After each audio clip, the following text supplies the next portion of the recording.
Hello everyone, Joey Keith here, and today I'm going to talk to you about gold bullion in Fallout 76. When you get it, where to get it, and how to get it. All of this and more, but first, if you want to see more Fallout 76 content, then hit the subscribe button, and if this video helps you in any way, then don't forget to click the like and notification icons below. If you've been living under a rock, and I guess everyone in Fallout 76 starts out that way, but if you don't know, gold bullion is an in-game currency that is used to trade with specific merchants for various late-game plans and recipes. In other words, some of the best weapons and armor in the game can only be purchased with gold bullion. Don't worry though, you don't have to spend real money to get gold bullion.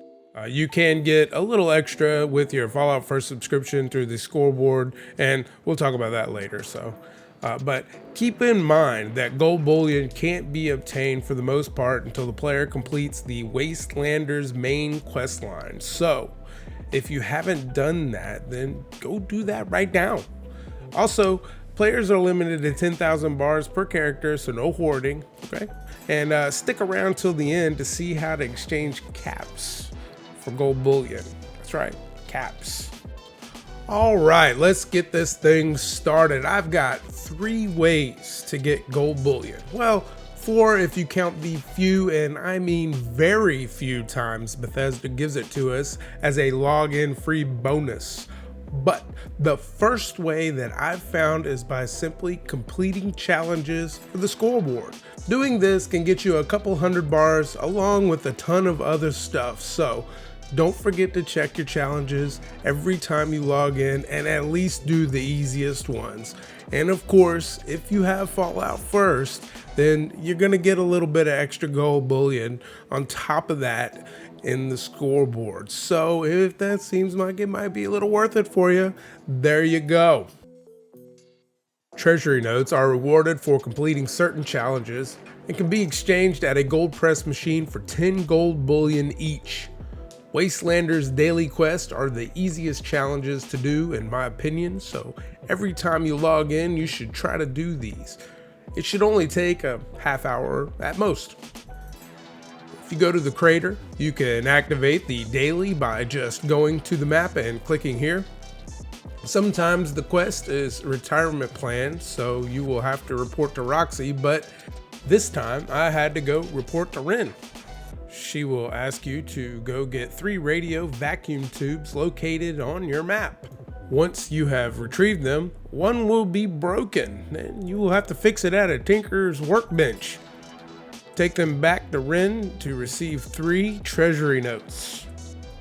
If you go to Foundation here, you can make the quest Vital Equipment active by clicking here.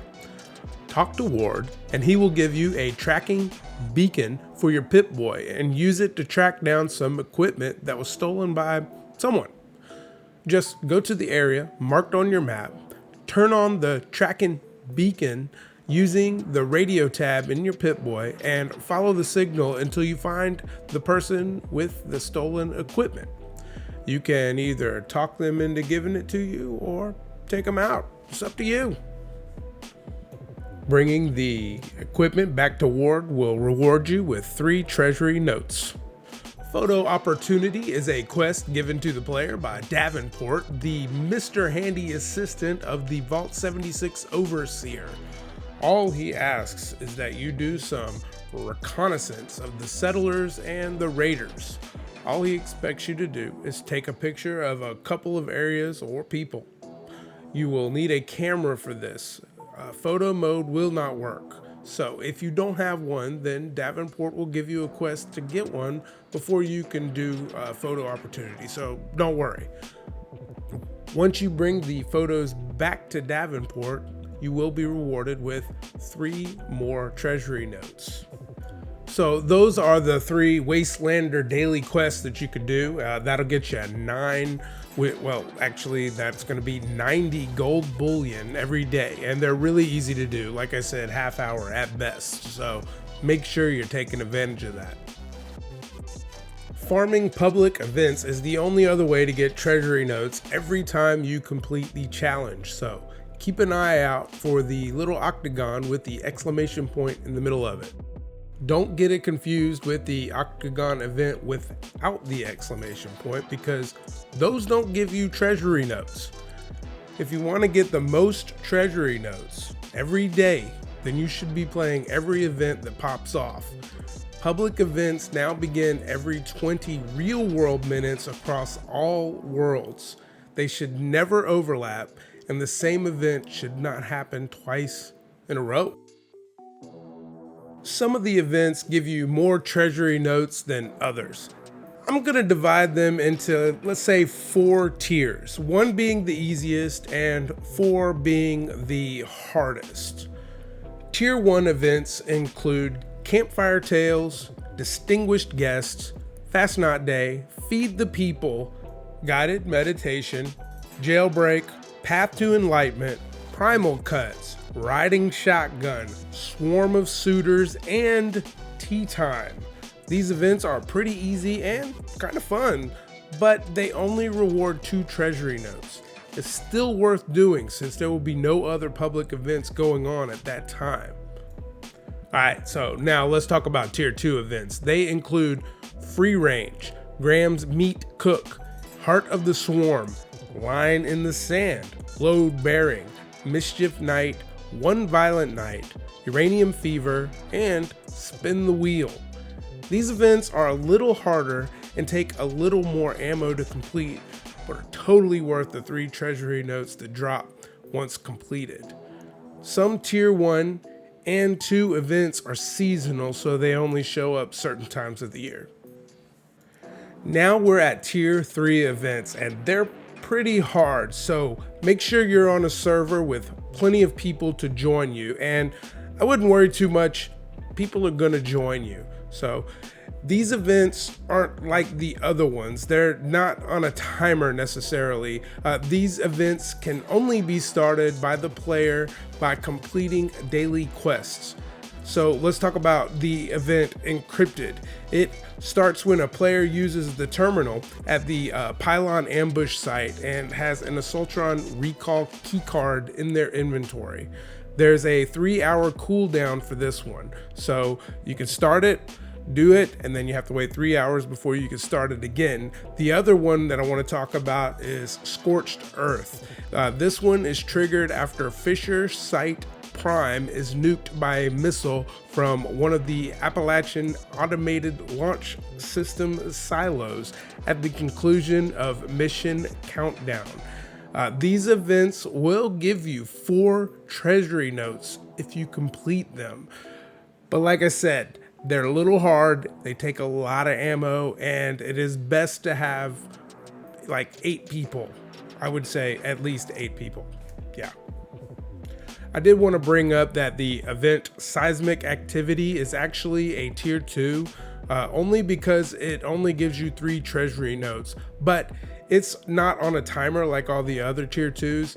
It actually requires nuking an abandoned mine shaft in order to trigger it, and Project Paradise and Radiation Rumble are actually Tier 3 events because they reward you with 4 treasury notes. However, these events are on the same timer as like Tier 2 events, so they only show up like randomly. Now we're talking about the big boy. A Colossal Problem is the only Tier 4 event rewarding a massive 8 treasury notes. It requires a player to nuke Monanga Mine, and this one is pretty tough, so bring plenty of ammo and as many people as you can find.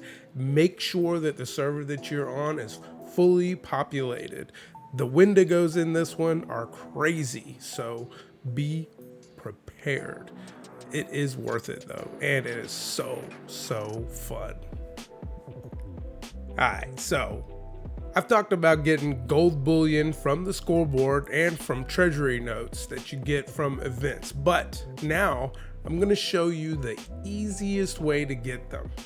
All you have to do is go to the Wayward and talk to a guy named Smiley. Smiley is really easy to find because he's the only one dressed like he's at a 4th of July festival. Come on, man. Independence Day, that's long gone, right? Anyway, once you talk to him, he will offer to trade his gold bullion for your caps. That's it. 1,000 caps will give you 50 gold bullion, and you can get up to 300 a week. 300 gold bullion a week just for giving him caps. It's awesome. His inventory resets on Mondays, so don't forget to hit him up every week for some easy gold. I want to mention that there is a chance to get Treasury Notes as a reward doing daily ops, but I didn't put that in the list because it's really not a for sure drop. I wanted to just include for sure stuff, right? So, with all that being said, this is everything that I know and everything that I could look up about gold bullion. If I missed something, please leave a comment so I can pin it to the top and let everybody know. That's what we're all about, right? Helping each other. I hope this video helped you, and I really hope you have a wonderful rest of your day. Later.